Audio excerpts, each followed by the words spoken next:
الحمد لله وحده والصلاة والسلام على من لا نبي بعده أما بعد أعوذ بالله من الشيطان الرجيم بسم الله الرحمن الرحيم ما كان محمد أبا أحد من رجالكم ولكن رسول الله وخاتم النبيين صدق الله العظيم.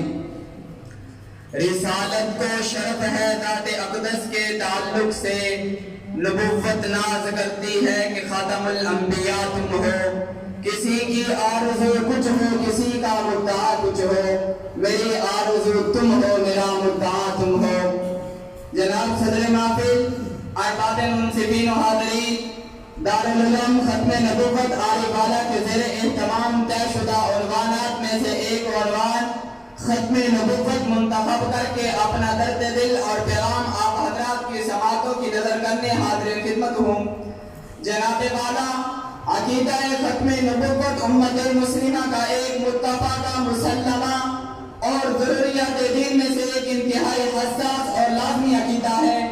اتنا حساس اور ضروری کہ دیگر تمام عقائد کی بنیاد بھی اسی عقیدہ ختم نبوت پر استوار ہے.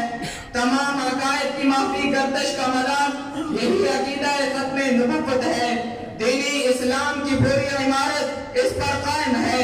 نماز، روزہ، زکوٰۃ، حج اور جہاد قتال جیسی اہم عبادات و ارکان کا مرکزی نقطہ یہی عقیدہ ختم نبوت ہے.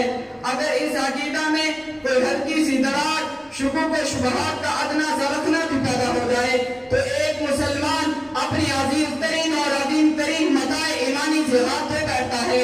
یہ وہ ضروری اور اہم ترین عقیدہ ہے جس پر الفاظ کا بانگ پن، لفظوں کی رانائی، حسن و معانی کی آبشاریں بہانے اور وضاحت و بلاغت کو بروئے کار لانے کی ضرورت نہیں ہے.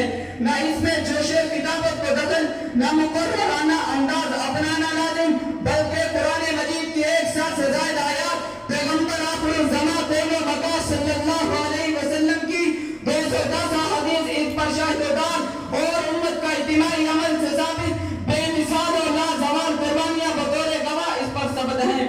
جنگ یمامہ کے سجے میدان سے لے کر لاہور مال روڈ کے مقتل تک مسلمانوں کا رد عمل یہی رہا ہے کہ اب اس مربی اعظم مرشد کامل کے بعد جو آنچے خوبہ ہما دارن تو تنہا داری کا مصداق ہے کہ ختم نبوت کے ذریعے حصے حق کی نشاندہی ہو سکتی ہے. اس کے سبب ہی سے رضا الہی کی تلاش ممکن اور اس کی مخالفت غضب خدا کا موجب اس کی شریعت مقدسہ کا ذکر ہی اپنی دائمی راج الوقت وہی ساری کائنات کا محبوب مرکز ملجا و ماوا اور رہبر و رہنما ہے. اب کوئی نہیں جس کا نام اس کے نام نامی سے اونچائی ثابت کر سکے یا اس کی دعوت و تبلیغ کے بعد اپنی دعوت و تبلیغ کی تشہیر کا متمنی ہو. اب کسی بھی قسم کا کوئی دلی، بروزی، تشریعی، لا تشریعی، نبی یا رسول یا انہی معنوں میں دجل و تلبیس کا لبادہ اڑ کر کوئی بھی شخص دعوی نبوت و رسالت کی جھک مارے تو یقیناً قطعاً لا شک و لا رب کذاب، دجال، مرتد، کافر و مردود و زندیق ہوگا. رب کعبہ کی قسم اب ایسا دعویٰ کرنے کا حق کسی کو نہیں. بس خدا پر ما شریعت ختم کر، بر رسول ما رسالت ختم کر. رونق ازما محفل ایام میرا اور رسول را ختم ما قبا میرا.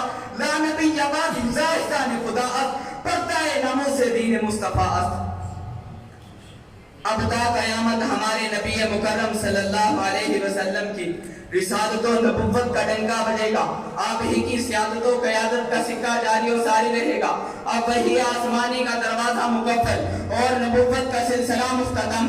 شریعت کی تکمیل اب ہر لحاظ سے، ہر زاویے سے ہم جہتے نویس ہو چکی. محمد رسول اللہ صلی اللہ علیہ وسلم کے بعد اب کسی نئی شریعت کی قطعاً ضرورت اور گنجائش نہ ہے.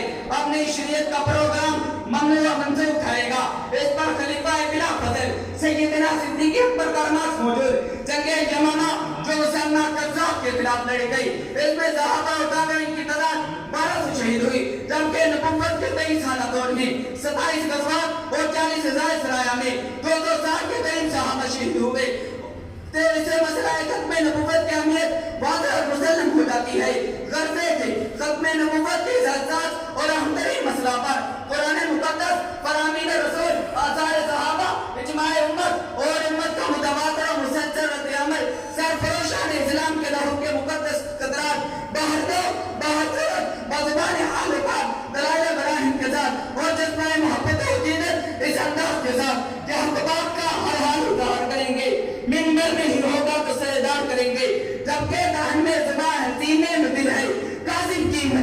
کا انکار کریں گے۔ آخر میں اپنا درد دل اور سود جگر آپ حضرات کی سماعتوں کی نظر کرنا چاہتا ہوں۔ آج ہم اعلان تو کرتے ہیں، بلند و بام دعوے رکھتے ہیں، ختم نبوت پر جان قربان کرنے کا، حرمت رسول پر سب کچھ لٹوانے کا، مگر ختم نبوت کے دشمنوں، ختم نبوت کے اجکوں قادیانیوں سے لین دین، تجارت، معاشرت، معاملات کر کے ان کے دلیل مشن ان کے دلیل مشن کو تقویت پہنچاتے اور گنڈت خطرہ میں خاتم المرسلین صلی اللہ علیہ وسلم کا دل دکاتے عطیہ پہنچاتے ہیں۔ اگر جذبہ عشق رسالت میں سچے ہو تو خبردار کسی قادیانی سے لین دین نہ ہو، ان کے مصنوعات کو خریدنے، بیچنے، استعمال کرنے پر 3 حرف دے دیے جائیں۔ اگر نہیں تو میں کیسے مان جاؤں کہ ہم اپنے نبی سے وفا کر رہے ہیں؟ نہیں بلکہ جفا کر رہے ہیں، اور ان کے دشمنوں سے پیار و محبت کی پینگیں بڑھا کر محمد عربی صلی اللہ علیہ وسلم کا دل دکا کر کسائے دعوے جفا کر رہے ہیں۔ عید اگلی پریزیاں چمانہ دارن دو رنگی چھوڑ جگرن ہو جا، یا سراسر موم یا پھر سنگ ہو جا، پمالیں گے نبی۔